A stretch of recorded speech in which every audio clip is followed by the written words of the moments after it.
নবীজি সাল্লাল্লাহু আলাইহি ওয়াসাল্লাম তার এক স্ত্রীর ঘরে বসে প্রতিদিন একটু সময় কাটাতেন এবং সেখানে মধু পান করতেন। এতে তার অন্য দুই স্ত্রীর মনে কিছুটা মান, অভিমান ও নারীসুলভ ঈর্ষা তৈরি হলো। তারা দুজনে মিলে এক অভিনব পরিকল্পনা করলেন। নবীজি সাল্লাল্লাহু আলাইহি ওয়াসাল্লাম যখন তাদের ঘরে এলেন, তারা বললেন, ইয়া রাসূলুল্লাহ, আপনার মুখ থেকে তো মাগাফির এর গন্ধ আসছে। নবীজি দুর্গন্ধকে অত্যন্ত অপছন্দ করতেন। তিনি সাথে সাথে কসম করে বললেন, আমি আর কখনোই সেই মধু পান করব না। স্ত্রীদের খুশি করার জন্য নবীজি সাল্লাল্লাহু আলাইহি ওয়াসাল্লাম যখন আল্লাহর দেওয়া একটা হালাল খাবারকে নিজের উপর হারাম করে নিয়ে এলেন, তখন সাত আসমানের উপর থেকে স্বয়ং আল্লাহ তাআলা ওহী নাজিল করে নবীজিকে মৃদু ভর্ৎসনা করলেন।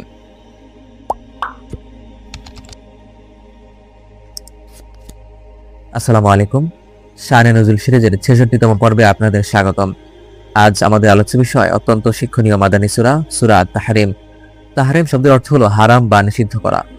নবীজির স্ত্রীদের সেই মান অভিমানের ঘটনাটি ঠিক কেমন ঘটেছিল এবং পবিত্র কোরআনে আল্লাহ কেন ফেরাউনের স্ত্রী ও নবী নূহ আলাইহিস সালাম এর স্ত্রীর উদাহরণ টেনেছেন।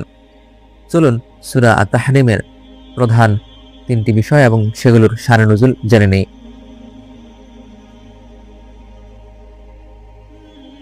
বিষয় ১, মধুপানের ঘটনা এবং হালালকে হারাম করা।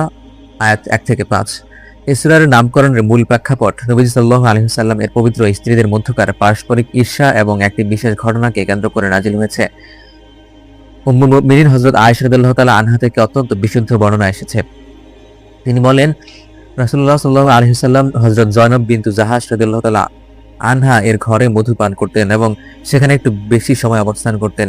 এতে আমি এবং হযরত হাফসা রাদিয়াল্লাহু তাআলা আনহুমা মিলে একমত হলাম যে নবীজি সাল্লাল্লাহু আলাইহি ওয়াসাল্লাম আমাদের ঘরে আসুন না কেন, আমরা বলবো, আপনি কি মাগাফির খেয়েছেন? আপনার মুখ থেকে তো মাগাফিরের গন্ধ আসছে। পরিকল্পনা অনুযায়ী নবীজি সাল্লাল্লাহু আলাইহি ওয়াসাল্লাম যখন এলেন, তখন তাকে এই কথা বলা হলো।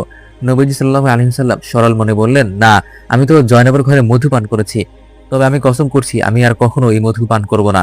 কিন্তু তুমি এই কথাটি কাউকে জানিও না। সহিহ বুখারী ৪৯১২।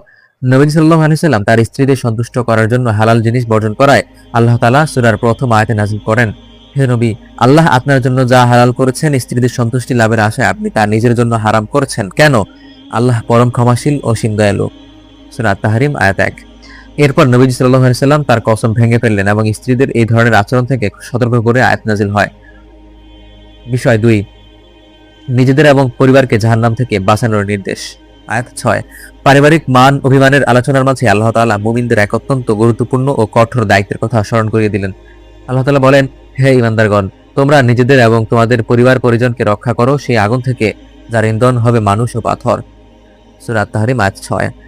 হযরত আলী রাদিয়াল্লাহু তাআলা আনহা এই আয়াতের তাফসীরে বলেছেন, এর অর্থ হলো তোমরা নিজেরা দিন শেখো এবং তোমাদের পরিবারকে আদব ও দিন শিক্ষা দাও। অর্থাৎ কেবল নিজে নামাজ পড়লে বা নেককার হলেই চলবে না, পরিবারের লোকদেরও আল্লাহর পথে ডাকার চূড়ান্ত দায়িত্ব পরিবারের কর্তার উপরই বর্তায়। বিষয় ৩, ঈমানদার ও কাফের নারীদের চূড়ান্ত দৃষ্টান্ত। আয়াত ১০ থেকে ১২। সূরার শেষ অংশে আল্লাহ তাআলা নারী সমাজের জন্য ইতিহাসের ৪টি বড় উদাহরণ পেশ করেছেন, যা থেকে প্রমাণিত হয় পরকালে মানুষের বংশ বা স্বামীর পরিচয় কোনো কাজে আসবে না, কেবল ঈমানই মুক্তি দেবে। আল্লাহ তাআলা কাফেরদের উদাহরণ হিসেবে বলেন, আল্লাহ কাফেরদের জন্য নূহ ও লূতের স্ত্রীর দৃষ্টান্ত পেশ করছেন। তারা ছিল আমার দুজন সৎ বান্দার অধীনে, কিন্তু তারা তাদের স্বামীদের সাথে বিশ্বাসঘাতকতা করেছিল, ফলে আল্লাহ আযাব থেকে নারীরা তাদের স্ত্রীদের একটু রক্ষা করতে পারেননি। সূরা তাহরিম আয়াত ১০। বিপরীতে ঈমানদারদের উদাহরণ হিসেবে আল্লাহ তাআলা ফেরাউনের স্ত্রীর কথা উল্লেখ করে বলেন, আর আল্লাহ মুমিনদের জন্য দৃষ্টান্ত পেশ করেছেন ফেরাউনের স্ত্রীর, যখন সে বলেছিল, হে আমার রব, আপনার কাছে জান্নাতে আমার জন্য একটা ঘর বানিয়ে দিন এবং আমাকে ফেরাউন ও তার কর্ম থেকে উদ্ধার করুন। সূরা তাহরিম আয়াত ১১। একই সাথে আল্লাহ হযরত ঈসা আলাইহিস সালামের মাতা হযরত মারিয়াম আলাইহিস সালামের সতীত্ব ও ঈমানের শ্রেষ্ঠত্বের ঘোষণা দিয়ে সূরাটি শেষ করেছেন। সূরা তাহরিম আমাদের শিক্ষা দেয় যে আল্লাহ তাআলা হালাল করা কোনো জিনিসকে আবেগের বশে হারাম করার অধিকার কারণেই। আর নূহ আলাইহিস সালামের স্ত্রী নবীর স্ত্রী হয়েও যেমন জাহান্নামে যাবে, তেমনি ফেরাউনের স্ত্রী চরম জালেমের ঘরে থেকেও জান্নাতের সর্বোচ্চ মর্যাদায় আসীন হবেন।